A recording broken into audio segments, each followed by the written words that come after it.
ज्याची जेवढी लायकी तेवढंच बोलावं, पुन्हा नादी लागाल तर ठेचून ठेवेन. चित्रा वाघांचा अनिल परबांवर हल्लाबोल.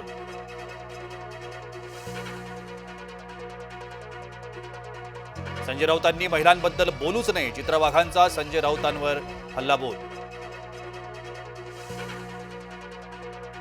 राज्याची आर्थिक स्थिती सुधारल्यावर 2100 मिळणार. लाडकी बहीण योजनेवर उपमुख्यमंत्री एकनाथ शिंदेंचं वक्तव्य. योजना बंद पडणार नसल्याची दिली ग्वाही. अपमानास्पद वागणूक दिल्यानं चालकानं पेटवली बस. चालकानंच बसला ज्वलनशील पदार्थ लावल्याचं उघड. अपघातामध्ये चौघांचा झाला होता मृत्यू. नागपूर दंगल प्रकरणी चौघांना न्यायालयीन कोठडी तर दोघांना 2 दिवसांची पोलीस कोठडी.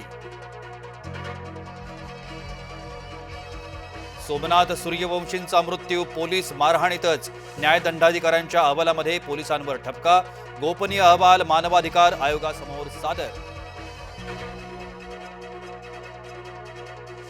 जळगावमध्ये माजी उपसरपंचाची निर्घृण हत्या. चॉपरनं वार. आरोपी फरार. राज्यातील शाळांना सीबीएसई अभ्यासक्रम लागू होणार. 2025च्या शैक्षणिक वर्षांपासून केवळ पहिलीसाठी सीबीएसई पॅटर्न. पुढच्या वर्षी दुसरी, तिसरी आणि चौथीसाठी सीबीएसई अभ्यासक्रम.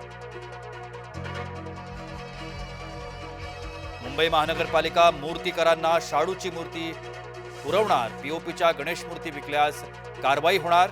मनपा अधिकारी आणि मूर्तीकारांच्या बैठकीत निर्णय.